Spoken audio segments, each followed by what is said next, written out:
你是不是演过一个网大？他说是，因为我跟 S 都觉得这件事情有点特别，都特别到小卢都不知道有这件事情，因为好像业界的行规觉得已经在电影里面演一线演员的身份不太再参加网大了，这是一个行规吗？其实也谈不上什么行规吧，但是一般就是我觉得就是电影演员比较习惯慢一点的节奏，然后电视剧和网剧可能相对来说会比较就拍摄量比较大比较紧，所以一般来说接的时候确实会慎重。所以你真的接了网大吗？对，那个是其实上是因为跟导演的渊源吧，他其实是我第一次做制片人的时候的新导演。他现在有渊源的就是老鼠跟那个导演。导演对，对，因为我觉得也是因为第一次做制片人嘛，就大家一起扛了很多事儿，然后也算是感情挺深的，然后他就说能不能帮个忙。然后我就去拍了3天，累得快死了，也是分文都没有取嘛，就说你别给我钱了，给钱就不是帮忙了。但是后来其实经纪人当时是不同意的，了解，对，因为他们觉得从事业规划上可能不太那个，但是我就是觉得脑子一热嘛。当然我后来觉得可能确实经纪人想的是对的，因为后来有好多不好的新闻，就说什么。变成什么几线演员，然后什么网剧的什么，把你讲成你的事业受到了影响。对，就好像说是没东西可拍了什么的。然后后来我觉得其实也对，所以我觉得也是一个很好的课程，就是说专业的人做专业的事，以后还是要让经纪公司来判断，就我不能老是一下子意气冲动，然后冲出去，然后他们就不可收拾嘛，他们在后面擦屁股擦得好累的。《富春山居图》我觉得烂不是因为你的关系耶，那是因为谁呢？我听说里面好像有一位现在已经退出影坛的一位嫁作人妇的林我就知道提到这个电影就很想讲这个名字啊，你高兴了吧？很高兴了。他还有一件事真的很厉害，什么？他演到了一个真的大家万众瞩目的片子，然后这片子现在非常神秘，下落不明。哪个啊？《三体》啊，《三体》是中文科幻小说里面的巅峰之作，然后粉丝们都期待的不得了。然后他去演，然后这电影不见了，就是不知道现在是。对，看来是因为我不要说剧名了，就只要有我的渊源，那个片子都很诡异，命运。那片子是拍了吗？拍了，但是说实话是一直说要补拍，已经演了一段了。我的部分是拍完了的。就你的工作量让你感觉到你的场次都已经拍过了。对，但是他们说整体的，我当时就觉得应该是会需要补拍，然后也确实得到了这样的通知，然后就一直在等通知。所以当一个演员碰到了这些事情的时候，会觉得是自己当时时运不济还是怎么样？我确实有相信运气这件事情，我是特别相信的，因为所以你的运气开始变差的时候，是因为遇到林志玲的时候。没有一个主持人在访问跟林志玲没有什么关系的时候，一直提林志玲这个人的。他现在退出演艺圈没关系，他没有退出演艺圈，不要再闹了。今天呢，我们来到的是我非常喜欢的一名女演员张静初姐姐的家。今天他们会给我2张列表，然后这2张列表非常的神秘，我需要按照这2张神秘的列表去寻找列表中神秘的物品。好了，然后我们现在就开始寻找第一张列表上的东西吧。你们先把列表给我吧。第一张列表的委托人到底有什么诉求呢？嗨，大家好，我是夏夏，是静初姐的宣传。静初姐呢，一天到晚都宅在家里面，要么就练练书法，要么就弄弄花草，简直提前步入了老年生活。那作为宣传工作的我也很崩溃呀，因为没有物料可以写。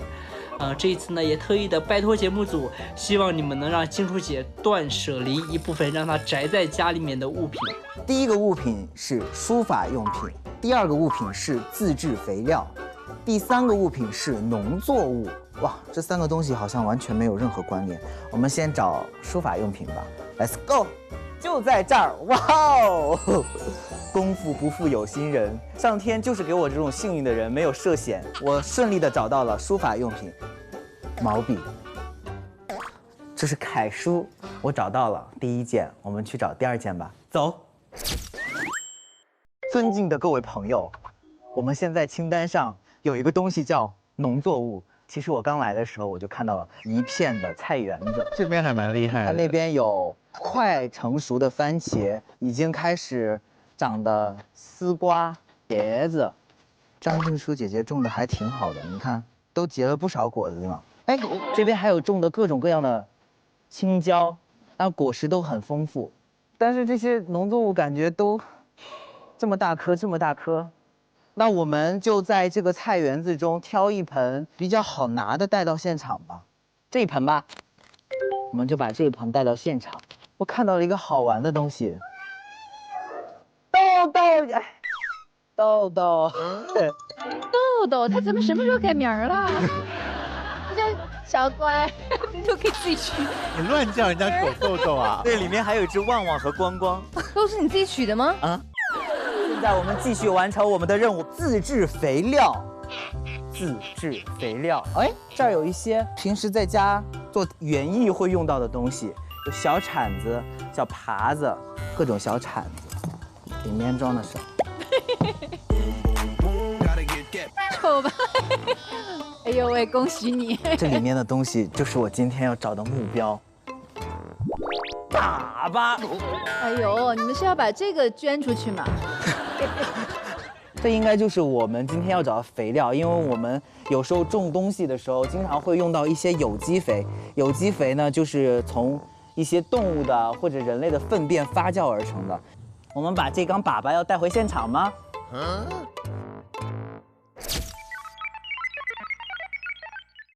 看完这个影片，我想张静初一定希望我们多聊一点蔬菜瓜果的。还有书法用品。对，好，所以那个听说这些植物很大部分你自己要打理啊？其实大部分其实还是我妈和徐姐两个人在打理。就是我一开始可能就是选种子的时候，有的时候培育啊，然后做成小苗啊，然后我们可能去找罐子把它种起来什么的，然后到后面日常浇水维护我不在的时候，就只好靠他们。所以徐姐是哪位倒霉鬼啊？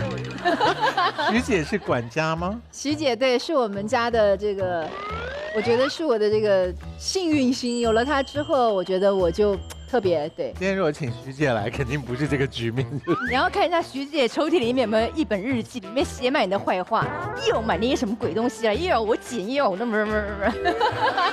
而且3只狗也是你妈跟徐姐在养，对不对？3只狗主要是徐姐在养。徐姐真是，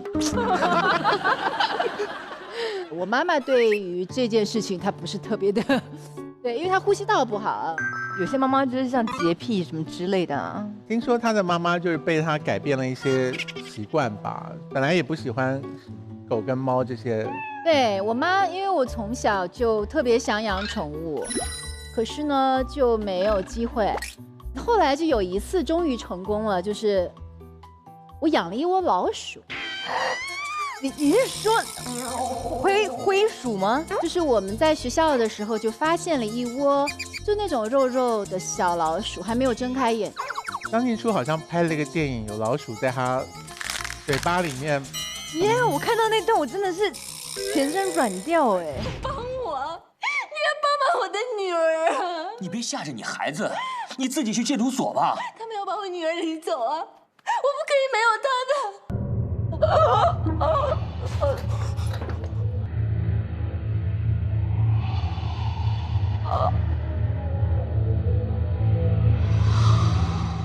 那场戏是因为你死了，所以有老鼠爬在你身上。对，但是其实近景的老鼠，是白老鼠被刷成了那个咖啡色，因为那样起码它没毒嘛。因为你从外面来的，万一有鼠疫什么的，确实有点怕啊。但是，对我跟老鼠反正也算是有点渊源吧，所以你跟老鼠为什么会有渊源？我养过它们呀，然后我不是很害怕，但是我妈就疯了，大概养到第2天，然后我妈有一天拉开抽屉，一下子一声惨叫，就把我所有的老鼠都扔到楼下了。一整个抽屉就连布带老鼠，他发疯了，你知道吗？你拍电影的时候，导演有先告诉你会有这场戏，对，而且导演还跟我说有一半的工作人员已经请假了，在那天。大家真的有这么怕？真的请假了啊！很多人很怕，因为很多那个就真的是接老鼠，就是你拍全景的那个，可能有10几20只，就都是街上抓来的，那确实有一点吓人。所以如果你接到这个戏怎么办？如果有这场戏，我怎么样？好拍了。所以你做这些植物是为了家里有现成的果可以吃吗？有机啊，有机蔬菜啊，然后我也没真正的种过什么。后来有一次偶然飞来了一颗辣椒，然后这个从偶然飞来了一颗辣椒籽儿，然后它就长起来了，然后挂了一树的红辣椒。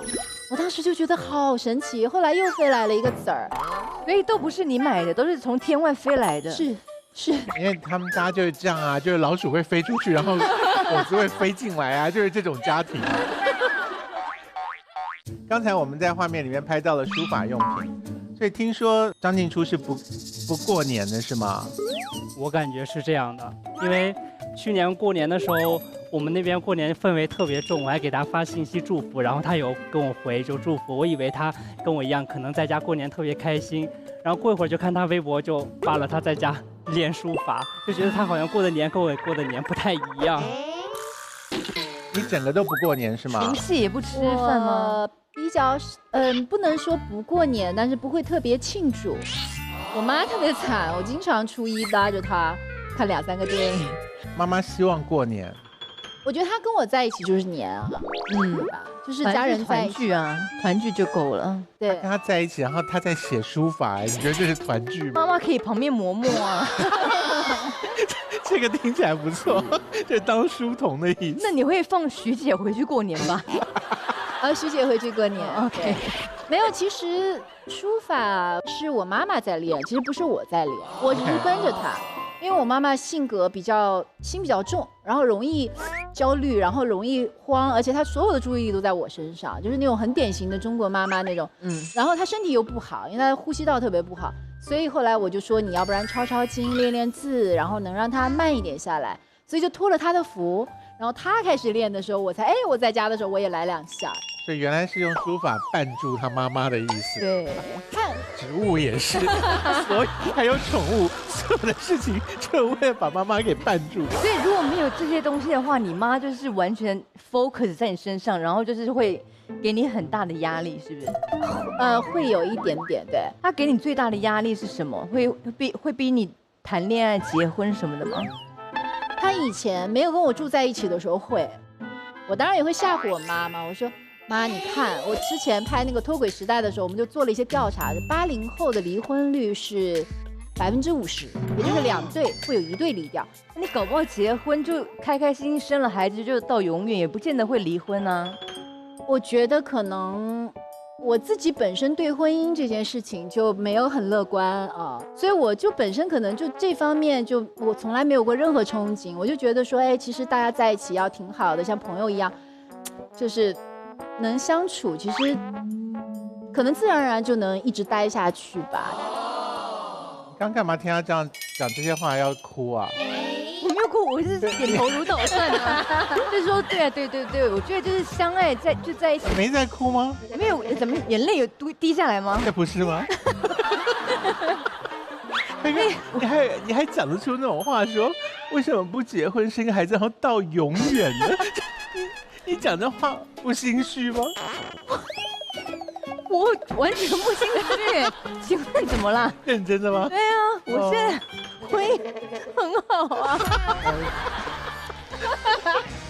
那我干嘛被你一讲到？不要哭，不要哭。我没有要哭，我真笑到哭。母女互相压力很大，住在一起，我知道的每一个案例都很容易吵架。我跟我妈妈也是啊，因为长期我13岁就一个人离开家了，所以对于我来说，我特别不喜欢情绪走到很极端。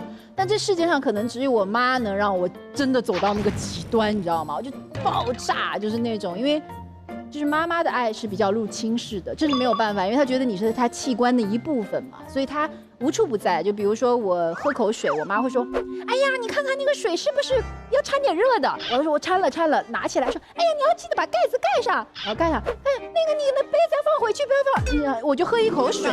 哇塞，你妈这个很压力很很大，极端，很极端，对。然后后来就是我们就是开始学习相处方式。我跟我妈妈说，我说真的不行，因为我离开你已经将近20年了。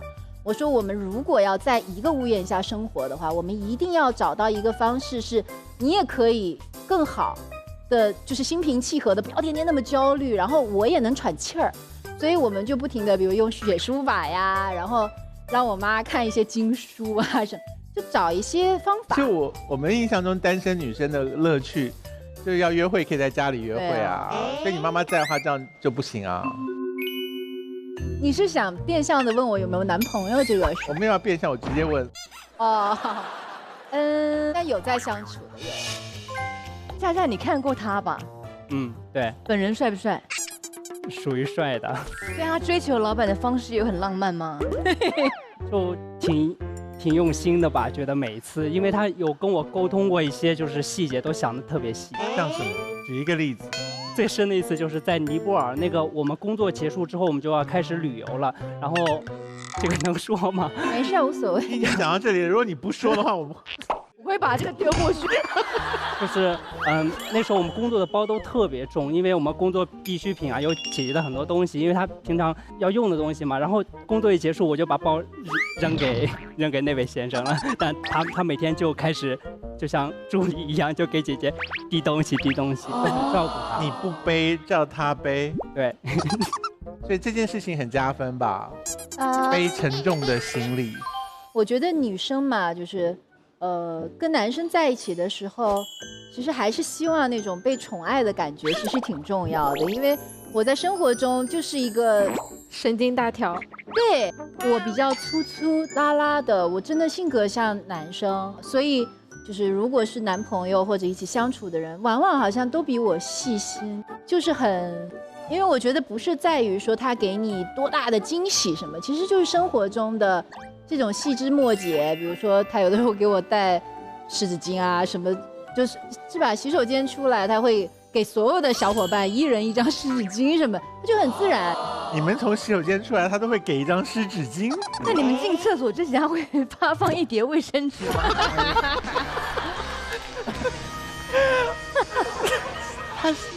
这行为很特别。所以他有机会去你那个美丽的家里面玩吗？有吧，他们都去过呀。哦，所以妈妈见过他了。是，妈妈喜欢吗？还可以。徐姐喜不喜欢？亲爱的，最想知道这件事情已经知道了。问完了。对，而且她都已经说她现在有男友了，我们也就不好再追究过去的事了。你这个眼神不是不好追究，是叫我追究的意思吗？我的意思就是说，你觉得呢？我觉得我们可以等到把东西处理一下，再继续追问这件事情。好。星辰，你去人家家里面带回来一些东西，带了很多东西。我们带回来东西的目的就是要让主人看一下，他是愿意让这些东西去别的地方发挥更大的价值呢，还是他想要留在手边？对，所以这一次的东西先让我们看一下，好吗？好，我这次还准备了一个新的打开方式。哦，真的？我要看。你需要 cue 你吗？我不用，让我们一起打开咸鱼柜吧。咔咔。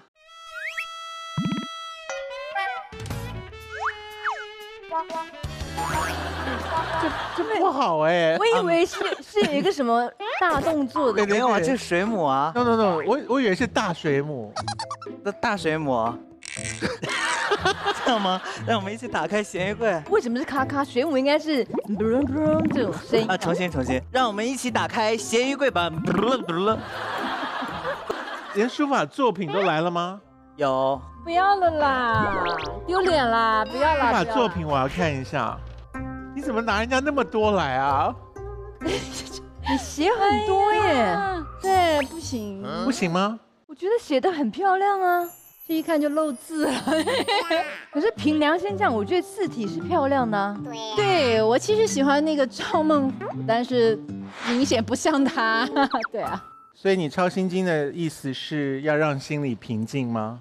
有这个原因，其实就是锻炼专注力嘛。因为我们的工作其实很多时候是非常这样子的，所以就是想让自己有一个时间能比较专注一点，1个多小时可能还挺高兴，我们的话题从男友转到心经来。对，因为你们会不会就比如说1个月真的见不到面，还要接着聊啊？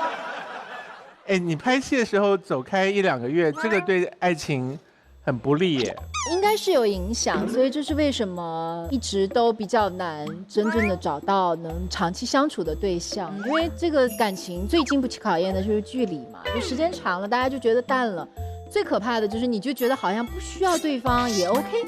那个你的老板跟导演传过绯闻，网上有这方面的胡说八道的事情。你刚用了胡说八道这4个字，就是表示他又是宣传的立场，对生气对吧？生气。对，所以让你最气的是哪一个传闻呢？什么被封杀什么的，就是超过1个以上的导演。对，然后我会就尤其一开始碰到这个的时候，我真的是感觉会气吐血那种，我说我有一股血会喷出来，就很生气。就是那个时候你就会觉得，哎，你看念多少经，这个时候也是没有用的。因为你好像是所有女演员当中唯一一个被找到说有这种事情的。对，但是我觉得可能每个人被传的可能都不一样吧。我自己后来想想，就可能很多职业女性，可能因为我们是公众人物啊，所以她会以新闻的形式显示出来。那其实你要在公司里面，比如说你有些人可能确实位置也做得高，他们也会说你啊，就是大家可能会用这种方式去习惯性的认为，就是人的努力全部被抹杀啊，然后就认为只有你靠捷径嘛。但是我在想，确实我也挺无力的，你能干嘛呢？就除了气得要死。其实我一开始吧，还都是一笑置之的，就是你会觉得说，哎，没什么。就到后来你会发现越传越离谱的时候，就因为可能我觉得这方面，我觉得我自己也有问题，就是说很多时候我会躲避，就是我会不看，然后不回应，不什么，然后就我一个朋友就说得好，说就是城池是需要维护的，就是如果你不维护，它就会越失越多。他说你其实几年前你应该就维护，然后他就讲到一个，我就说那我们就是可能看佛书啊什么会说文棒不变嘛，就是可以吸棒的唯一的办法。然后他说不变其实并不代表你不给围观者一个角度，对吧？就说你这个文棒不变是你气得快要吐血在家这样，还是你把你的角度说出来之后，然后那你有的人相信，有的人提供一个角度给那些人。对，然后最重要的一点就是说，当你说出来以后，你就会比较心平气和。是。后来我就大概是去年吧，就是我听了一个好朋友，他跟我讲完分析完这个之后，哎，我才觉得他说的这个特别对，所以后来再有人问起什么的，我就会觉得那我就可以说啊，没什么不可以说的。然后如果抛开这个不愉快的传闻的话，你在拍戏的过程中会觉得导演是一种在整个过程中会散发魅力的人吗？我觉得会。我其实觉得编剧和导演都是可能是就是整个创作的灵魂。是。对，然后你会觉得可能是决定了整个尤其是电影命运的人，会的。但是我觉得我不会跟圈里人谈恋爱的。真的？等，他刚才那句话有一个那个语病，他说我不会跟圈里人谈恋爱了。的，你是说的吗？的，我不会和圈里人。哦 ，OK， 好。我听到有人在这边说的是吗？是的。你在镜中指手，对不对？我听也是的啦，我不会诬赖他的。我觉得那句话应该是你说的，我不再跟圈内人谈恋爱了。也是，我都已经结婚了，我还能怎样啊？要说吗？说什么？那句。我已经不能再跟任何人谈恋爱了，听起来是，我的人生已经画上句点，就是到此为那止。就学着写点心经吧。好，不过据我知道，写心经的人的习惯是会写非常多的，对对所以这只是其中一篇而已。对，是所以愿意把这个心经所意味的祝福拿去闲鱼，让某一位你的粉丝可以拥有吗？当然，就觉得，反正有点献丑了吧，但是它起码对有好的寓意。我觉得很漂亮。我也觉得很漂亮。嗯，所以这个答应了哈。OK， 心经要上闲鱼车喽。是，那你手上拿着2块说相声的那个，对，我也觉得，他们说我有病，我说我就说这是说相声，这是什么？这就是说相声。这正纸，它是压那个，这是对压压纸的纸的对啊，书法用品。啊，怪不得说我有病。所以你拿来的除了正纸之外，还有字帖是吗？有，你是打算叫张静初以后不能也写打算让我妈就从明天开始就没经抄了呗。我看出来了，字帖可以上闲鱼车吗？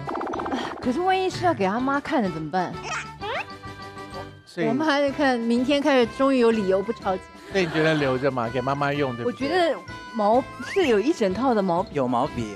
我觉得毛笔得留着，因为万一毛笔没了，他妈又开始发作，不是？那书法用具就留着喽。对好。啊，那我还有一个问题，就是我们看到了一盆植物 ，S 觉得是去还是留呢？我觉得以他们家那个花园跟果园的规模，这一小株的话，上面什么都没长吗？长了辣椒，有好几根呢。啊，看不出来。我觉得我这做决定了哦。你就决定，反正它有保留权嘛。修身养性固然好，也不要一直闷在家里哦。我觉得可以，我可以让他离开，因为你们家那个有多少辣椒、啊？大家想要吗？好可爱哦！主要是那个盆子也很可爱啊。对，其实都是拿那个鹤盛的那个矿泉水瓶子种。可是我们把它放到闲鱼，那闲鱼工作人员还要负责照顾它，就照顾到他出去为止啊。啊，所以小辣椒就走了。那张静初可以接受吗？可以啊，只要大家不嫌弃就好了。这个有机的确实是有机，没有施过肥，然后居然也没长虫，这是阿弥陀佛。好，所以目前呢，我们已经拿出去这几样东西，是很有张静初的生活痕迹的东西。那我们在家里面还拍到什么画面呢？第2个委托人又有什么诉求呢？我是静初姐姐的前助理小卢。静初姐姐疯狂的迷恋二手物品，每次去国外，大部分时间都在跳蚤市场上淘旧物。好多东西淘回来之后，姐姐根本想不起来去使用它们。所以这次拜托节目组可以帮姐姐断舍离掉部分二手物品，喜欢的东西呢不一定要全部收藏，希望这些物品可以发挥它更好的价值。列表上的第1个物品是坏掉的摆钟，第2个是不曾使用的复古皮包，第3个是弃置的油画。我们一起来找一下清单上的第1个物品吧。然后我看到这里有一些非常精致的摆件，但是上面还是有岁月的痕迹。你看，这应该是一个烛台吧，上面都是很破旧的痕迹。哇！这里放了很多书，这些书看起来好像是每天都会看的，都有做笔记的痕迹。张静初姐姐平时在自己日常的生活中能看这么多书，我觉得是一件很令人佩服的事情，我也要向她学习。这些书下面都是音乐的 CD， 太以前的。张静初姐姐却收藏了这么多，还是复古的，哇哦！实在是想假装看不到它，但是它就一直在这儿待着。我刚才就假装不说它。这就是我们列表里的破旧的皮包，我们打开看一下。哇，我知道它为什么不曾使用了，因为这个包没办法使用。你们看，它是打不开的。哇哦！哦，真的是不曾使用哎，因为这是里面有一个这个包佩戴的这个链子，我现在摸它，它不是光滑的，就是很旧。带走第1件物品。然后我们现在来寻找清单上的另外2件东西吧。这个地毯看起来非常的复古，真的就是很旧。你看这一块和这一块，感觉就是用了很久，脏了，然后清洗干净的痕迹。而且除了这个地毯，我刚才在那边的区域和那边的区域也看到了同样的地毯。张静初姐姐，你很喜欢这种地毯呢？哦，这里有一个我耶，就是我长得也像好，哎，你很像哎。这是一个我清单上的坏掉的摆钟。这3个人怎么了？它是断的，都坏了。没有坏掉，它是要插在那个上面。最后一件东西，细致的油画。其实我进来之后已经看到很多油画，这儿有一幅，这儿还有一幅特别大的油画，这都是没有被弃置的呀。那我们一起去找一找，到底哪些是失宠了、被弃置的油画吧。然后找画的路上，我发现到了一个我见到过的东西，就是我们游戏厅会摇那种投币机，这儿有一个投币的地方，我看到了，我知道这是什么了。你看。点唱机它里面有一个螺旋的一个设计，然后每一层里面有一张很古老，现在已经很难买到的那种黑胶的唱片，所以这个应该是一个唱片机，它是可以放音乐的。然后这个应该就是歌名和歌手的名字。所以那些被闲置的失宠的油画到底在哪里呢？我们找一下，这个桌子上，哦，这是我们现代的人会用的纸。看过的书，上个世纪的药，连药都是上个世纪的药。这是4幅画哎，哇哦，它没有被挂在墙上，它在地上，它是被闲置的。恭喜我，我找到了这4幅被闲置的油画。钟很漂亮，包包很漂亮。画不是你画的吧？画不是画，其实这也不是老的，但是你既然找到了，就是在那个伦敦，好像在伦敦买的那种跳蚤市场那种吗？有点像户外的那种集市那样的，就觉得它挺可爱的，可以挂卫生间。好像你去欧洲每个地方你都要逛跳蚤市场、旧货市场、跳蚤市场专家。跳蚤市场很好逛，真的好逛。可是把点唱机搬回来真的很了不起哎。所以那真的还可以放得出音乐吗？前一段时间它又卡了，它就是老卡。你希望它能够用？能，而且我当时是在法国的那个跳蚤市场，然后我们逛得特别累了，然后就夕阳西下，就听见特别美的音乐，然后我们就走进去，然后我们在里面可能听了10-20分钟。然后就觉得太迷人了，这个怎么搞回去啊？在那转半天，然后完了之后，那个老大爷特别可爱哈，就是唱片店的那个。然后他说：“你们想不想听我唱的歌？”我说：“哇！”他说：“我70年代的时候是一个歌手。”然后他就拿着他以前的那个70年代的他的那个唱片，然后上面他的照片是非常年轻的，你知道吗？哦，真的，他有出唱片？是。然后我就觉得哇，时空穿梭了，就看到他特别年轻的样子，然后就听他。在唱那种特别绵软的那种法国情歌，然后就觉得这段回忆太好了，我想无论如何要把它搞回来的。所以你应该会夸张到买的东西需要动用海运之类的吧？对，集装箱。是，请问星辰，你带回来的是什么？让我们见一下。哇哦，钟你也把人家拿来了。我的钟！钟为什么要拿来？那是我在布拉格唯一的留念。是在布拉格买的吗？布拉格的跳蚤市场买的。你可以把那3个小人拿过来吗？好。所以刚刚张静初说根本不是坏掉了，它是可以放在那个钟上，你看有几个像榫卯那样就可以插上。这很精致啊。很可爱。好可爱哦，就是那个钟摆特别沉。哎，这个要留啦，这个很好啊。可以挂上，怎么挂？谢谢高勇老师，这个我要不然就留着吧。好。对，它是可以这样子的，它是可以把它挂上去啊。没有，它是这样子，你要把它脱开之后呢，它是然后它的这个挂钟摆的，其实在这个里面。OK。就是挂在这个铁链上。插上就好了，把它插在这个眼儿里就好了。对，这个是这样子，把它放在这个哦，你可以放在这个选择上面不同的放然肉。后这个这边对，这边是在这儿的，哦，然后这个是在这儿的。哎呦，这个都断掉了。对，这个是在这儿，然后所以它是这样子的。 OK， 很漂亮这很。漂亮。对，而且很便宜，嘿嘿嘿，它也不贵。就是我是破烂王嘛。你现在知道，就是买这种东西就是要这么辛苦的把它展示给人家看，可是这种老东西我也蛮喜欢的，这个就是要让它留着喽，好不好？而且听你的声音，你既然那么爱它的话，就留着呗。对，我刚才都挠沙发背了。所以你觉得那个她男朋友会喜欢她买这些东西吗？会帮他扛回来。为什么一直要绕回来？这节目我就绕来绕去嘛。关他的，他也是咸鱼。那个画跟他没有关系吧？小画啊，没有没有。小花我觉得可以，可以走，因为他已经把它放在是一个非常角落，都已经看不到的地方了，代表他根本不是很在乎。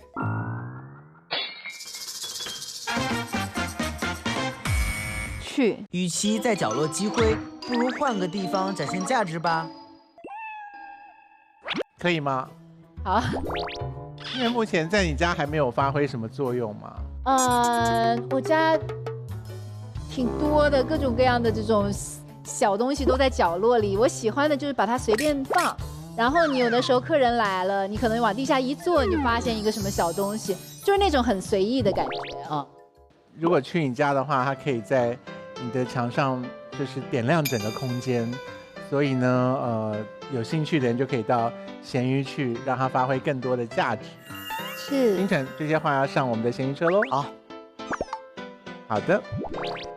星辰，你去他们家除了拍到了植物，拍到了还不是还有一个包包哎，对，包包还挺挣扎的，因为包包好特别哦。是，包包上面有怀表这件事太有趣了。它特别，我就觉得它特别有意思哦。可是它有什么功能吗？它的功能就是装饰吧，现在人的表都是装饰了，有手机。你觉得这个是再制作的是吗？有人把表重新镶上这个包包？没有没有，它就是当时本来就这样的老包就是这样子的，对。徐熙娣，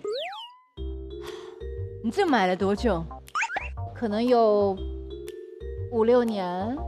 ？5、6年都放在那儿没有动过它。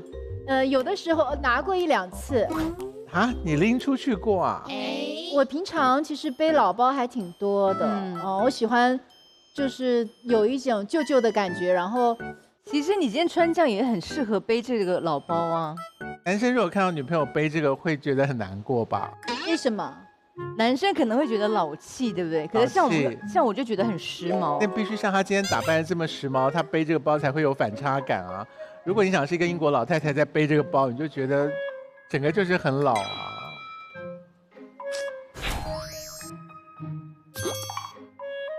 放了5、6年，也只用了2次，代表就是好像也是可有可无吧。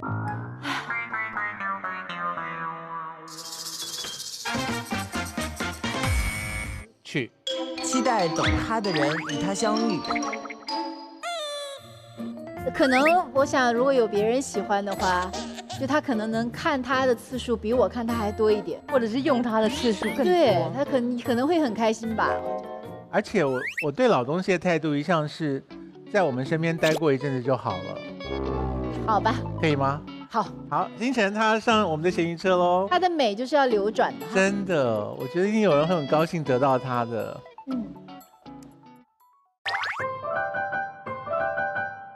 大家好，我是小雷。前几天我在优酷上看到了《万物》里面提到的断舍离，让我想到了自己在寝室买了很多这样的玩偶。现在我打算以一个公益的方式把它们都捐出去。我是一名留学生，我现在在巴塞罗那。我非常喜欢康熙和花花万物。最近我从节目里面看到好多嘉宾都把自己的闲置物品捐赠了出去，我非常受启发。这些都是我最开始学习西班牙语的时候购买的书籍和资料，已经好长时间没有动过了。虽然对我来讲非常的珍贵，但是我还是决定断舍离一下。我想把它们捐出去，希望可以帮助到那些想要开始学习这门语言的人。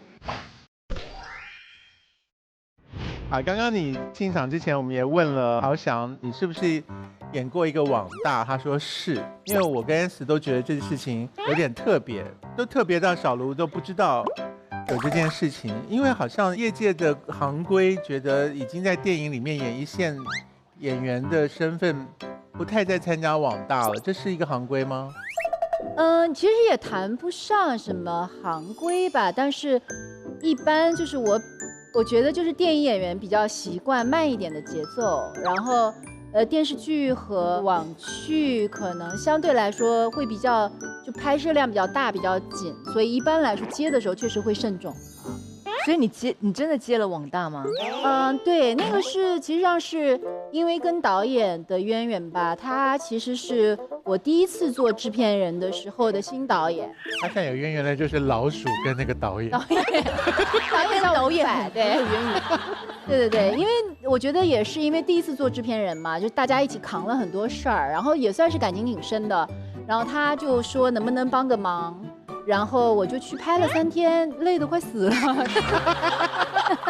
也是分文都没有取嘛，就说你别给我钱了，给钱就不是帮忙了。但是后来其实经纪人当时是不同意的，了解，对，因为他们觉得从事业规划上可能不太那个，但是我就是觉得脑子一热嘛。当然我后来觉得可能确实经纪人想的是对的，因为后来有好多不好的新闻，就说什么。变成什么几线演员，然后什么网剧的什么，把你讲成你的事业受到了影响。对，就好像说是没东西可拍了什么的。然后后来我觉得其实也对，所以我觉得也是一个很好的课程，就是说专业的人做专业的事，以后还是要让经纪公司来判断，就我不能老是一下子意气冲动，然后冲出去，然后他们就不可收拾嘛，他们在后面擦屁股擦得好累的。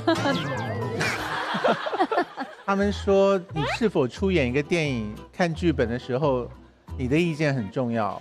他们会过第一道，然后大概会把剧本意见什么写给我。如果我觉得确实他们觉得都还不错，或者他们拿不准的时候，我再看。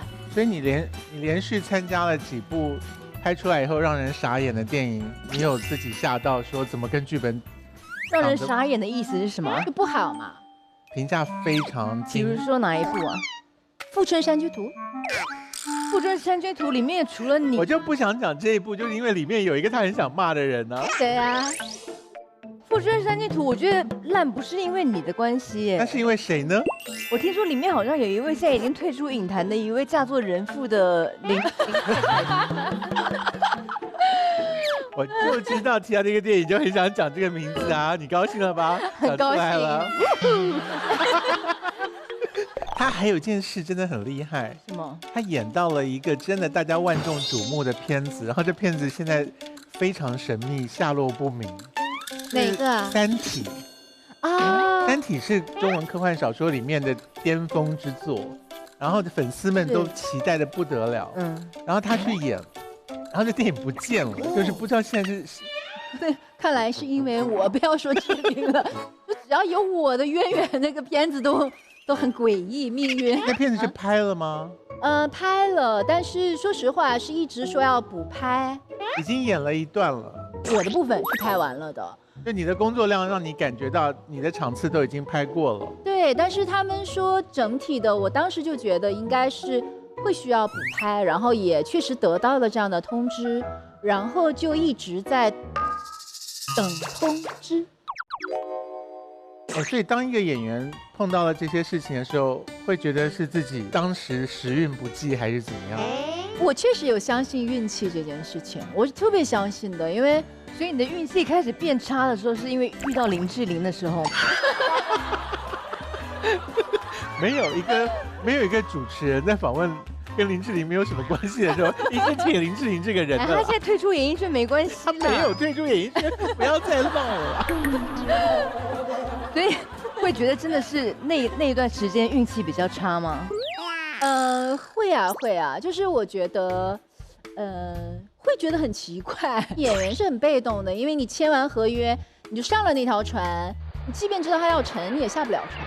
然后我又是一个，反正不会放弃的嘛，我就拼命的往外舀水，晚一点沉，最好它不沉，能到岸了也好。但是其实心里知道它是一定会沉的，因为我们也算是有一些片场经验嘛，一般到了现场第一天拍，我就会知道说要完。对，那个迹象是什么？第一天就让你感觉到不妙了。第一天就是觉得，比如说这场戏没内容，就是一般一场戏你起码知道会有冲突啊，然后或者这个演员大家都会觉得能在剧本上一定会再加分嘛，不可能说就按剧本拍完这种情况其实也少。然后我会觉得导演难沟通，就是你会觉得他不愿意听，或者他的有的时候是自尊心特别强，他拒绝啊，就是那种排斥是很明显的，就是你知道你碰到了一个关上的门，你就知道要完。比如说那部戏让别人觉得说啊，你怎么接到一个不好的戏，那你就不会想要再跟那个导演合作了吧？肯定会有，就大家如果合作那组作品不怎么好，其实大家再合作的机会也自然而然就不太会有。但是他会给我留下后遗症，我后来这2年包括都一直没办法改过来，就是我拍每部戏第一天拍摄之前，前3到4天我会严重失眠，睡不着，心里惶恐的不得了，说演员是不是好沟通啊，导演是不是好沟通啊，到底这个戏拍的怎么样啊？因为剧本真的，电影还是导演的艺术。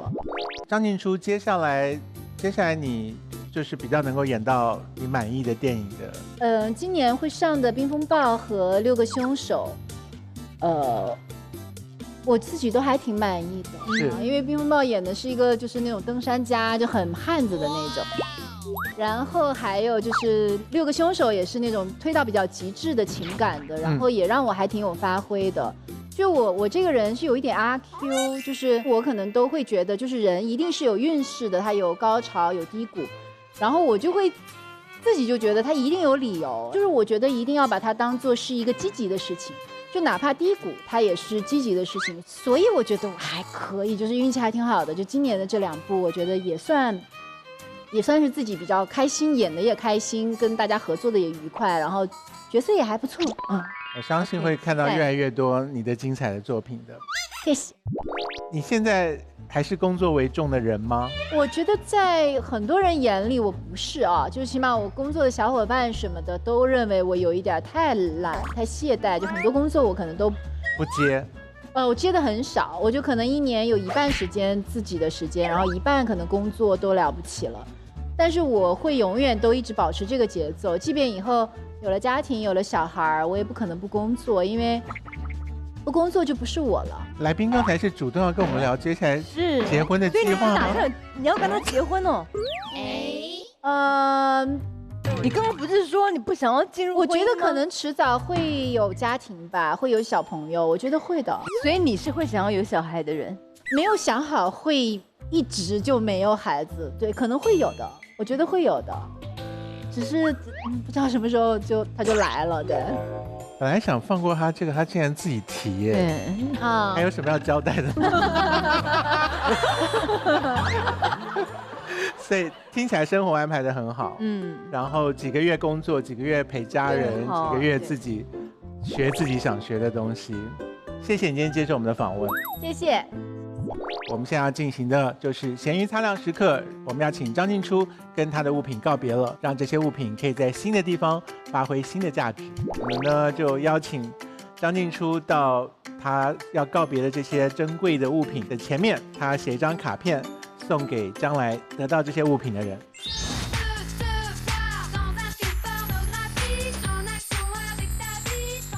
是写给主人还是写给他？这个物品也可以。这个物品，亲爱的男友。